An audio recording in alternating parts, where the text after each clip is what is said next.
일본 정부가 결국 진퇴양난에 빠졌습니다. 혐한 정책을 열심히 펼치려다가 오히려 역관광을 당하고 있는 겁니다. 일본 언론도 이 소식을 연일 내보내고 있고 자충수에 이어 역풍을 맞이하면서 집권당 내에서도 비판이 쏟아지고 있습니다. 어떤 일인지 살펴보겠습니다. 일본 정부가 사도광산에 대한 유네스코 세계문화유산 추천을 올해에는 일단 보류할 전망입니다. 25일 니혼 게이자이 신문은 일본 당정 내에서는 전략 실패라는 비판 목소리가 나오고 있다고 전했습니다. 일본 내부에서도 치열한 논쟁 중이라는 겁니다. 일본 정부의 문화청 문화심의회는 지난달 28일 일제강점기 조선인이 징용됐던 사도광산을 세계유산 추천 후보로 선정한 바 있습니다.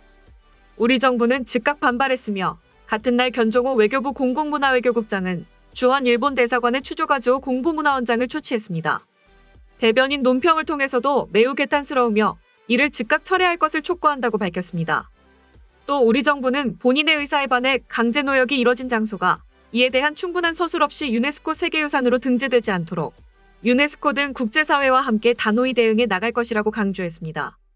한국의 반발을 의식한 탓인지 문화청은 문화심의회의 추천이 결정은 아니라면서 앞으로 정부 내에서 종합적으로 검토하겠다며 이례적으로 주석을 달기도 했습니다.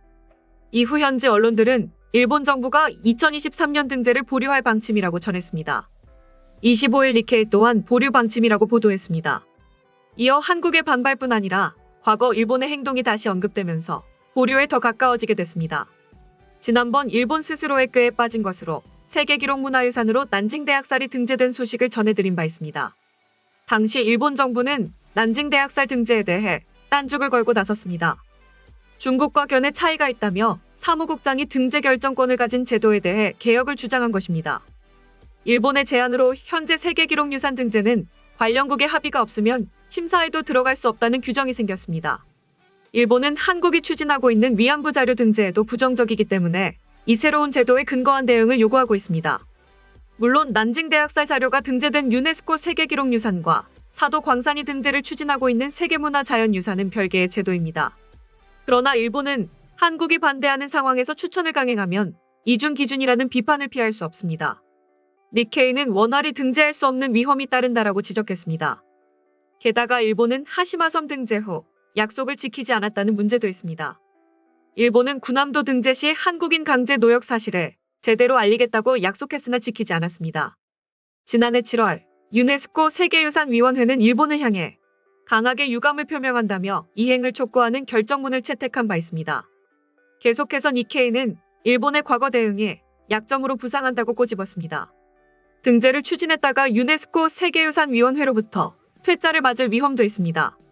일본 외무성에 따르면 세계유산위원회로부터 한 번 거부당했을 경우 다시 추천을 받아 등재된 사례는 없습니다. 하지만 한국이 반대한다고 해서 등재를 마냥 포기할 수만은 없는 상황일 것입니다. 국내 여론 눈치를 봐야 하기 때문입니다. 집권자민당의 다카이치 사나의 정조 회장은 지난 24일 중의원 예산위원회에서 사도광산의 유네스코 등재와 관련해 국가의 명예와 관련된다. 반드시 올해 중으로 추천해야 한다고 촉구했습니다. 모태기 외무상 또한 25일 기자회견에서 사도광산에 징용됐다는 한국 측의 주장에 대해 근거가 없고 부당한 것이다. 극히 유감이다라고 밝혔습니다. 한편 당정 내부에서는 일본 정부의 전략이 실패해 현재 상황을 불러왔다는 비판도 나오고 있는 상황입니다. 문부과학성의 한 간부는 니케이의 문화심의회의 신청 시점에서 그만두는 편이 좋았다라고 지적했습니다. 자민당 내에서도 군함도와 같은 전철을 밟고 있다. 전략 미스라고 비판했습니다. 결국 일본 정부는 1년 미룬 2024년 등재를 추진한다는 입장을 밝혔습니다. 요미우리 신문은 복수 소식통을 인용해 일본 정부가 일단 사도광산을 추천하지 않되 2024년 이후 등재를 추진하는 방안을 조율 중이라고 보도하면서 이는 한국 정부의 반발 등을 고려한 조치라고 밝혔습니다. 다음은 해당 소식을 접한 일본 네티즌들의 반응입니다. 자기 꾀에 넘어가는 정부라니 잘 돌아간다. 한국이 완벽하게 이겼습니다. 항복이다. 항복이야. 기시다 씨는 지금 무슨 짓을 저지르고 있는지 전혀 모르고 있는 건지 한국한테 모든 걸 넘겨주고 있습니다. 들을 힘이 없는 기시다 총리는 마음속으로는 등록을 희망하고 있지만 신청을 하지 않으면 문재인의 굴복해 주장을 인정했다고 국제사회가 바라볼 것은 확실하다. 왜 그렇게 외교에 약한지 국민으로서 어이가 없다.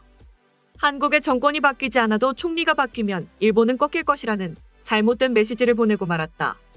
한국은 지금의 기시다라면 한국이 원하는 만큼의 고를 얻을 수 있을지도 모른다고 더욱 일본을 향해 횡포를 부릴 가능성이 있다. 왜 의연한 대응을 그만둔 걸까? 밑도 끝도 없이 총리가 되었다고는 하지만 현 총리인 한 국익을 생각해 주십시오. 기시다 총리, 하야시 요시마사 외무대신. 중원에 아첨하는 정치인이 정상에 있으면 이렇게 된다. 다음은 한국 스와프 체결인가? 이 정권을 오래가게 해서는 안 된다. 기시다 씨는 뭔가 제2의 미야자와 기이치 총리와 닮은 것 같네요. 그리고 하야시 외무상의 고노 요헤이 당시 관방장관과 같다. 역사는 되풀이된다. 유네스코에 등록하든 안 하든 총리 대신이 결정할 일인가? 다른 나라가 반대해서 그만둘 거면 총리 대신도 그만하라고 하면 그만둘 것 같네요. 지금 정권은 말썽을 일으키지 않는 것이 신사라고 생각하는 구석이 있는데 이래도 되는 것인가? 기시다 씨를 보고 있으니 상대에게 뭐라 반론할 것이 없다. 상대방의 말을 들을 뿐 자신의 신념이나 이념이 전혀 없는 게 아닌가 싶다. 일본인 상대라면 그래도 좋지만 외교나 안전보장은 이래서는 안 됩니다. 어이가 없네요.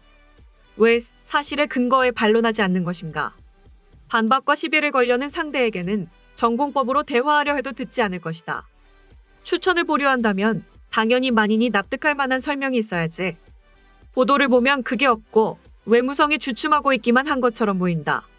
아무래도 무사한 일 외무성에 다시 기승을 부리는 것 같다.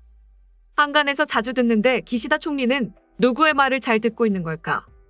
이제야말로 한국이 반대하는 것은 무슨 일이 있어도 전력을 다해 밀고 나간다와 같은 좋은 선례를 만들어야 할 때입니다. 정권에 물어볼 힘이 없다는 건 알지만 반박하거나 보복할 능력조차 없는 게 치명적인 것. 국민을 위해서 일하지 않는 정부도 정치인도 불필요 빨랑빨랑 퇴진해 주시오. 한국이 사실과 다른 것을 떠들어대는 것은 언제나 있는 일이니 일본도 고집을 부려야죠. 뭐 있지도 않은 일이라도 부풀려진 정보량으로 판단하는 유네스코도 여러 가지 문제가 있는 듯하지만 반론이 없으면 일본에 불리한 측면이 있는 것 아니냐는 뜻으로 비칠 수 있다. 정말로 실망만 안겨주는 것 같다. 말로는 모두의 관심을 끌었지만 대처가 답답해. 눈치를 보느라 매번 미루기만 해서는 아무것도 할 수가 없습니다. 일본 국민의 대부분도 같은 것을 생각하고 있을 것이다. 한층 더 귀찮은 것은 외국인분들도 그렇게 일본을 보게 된다는 것. 따라서 한국으로부터 비판을 받았다면 이를 좋은 기회로 삼아 세계에 올바른 역사를 주장하면 될 뿐이지 않을까. 기시다 총리는 남의 말을 잘 듣는다고 말했다. 이번엔 틀린 쪽의 말을 잘 들은 걸까? 듣지 않았습니다는 용납되지 않는다. 모르겠습니다라는 말만 해서는 신용을 잃고 능력을 의심받을 것이다. 아쉽다. 일본의 입장을 종합적으로 검토해주길 바랍니다. 오늘 다카이치 의원의 질문에 대해 외무상은 용감한 답변을 했지만 결국 보류하는군요. 지금까지 사도 광산 관련 일본 정부의 1차원적인 대응 소식을 접한 일본 네티즌들의 반응이었습니다. 내용 유익하셨다면 구독과 좋아요, 알림 설정 꼭 부탁드립니다. 여러분의 작은 행동 하나가 대한민국의 국격을 높입니다. 이 세상 모든 소식을 담은 올인박스는 내일도 최선을 다하겠습니다. 감사합니다.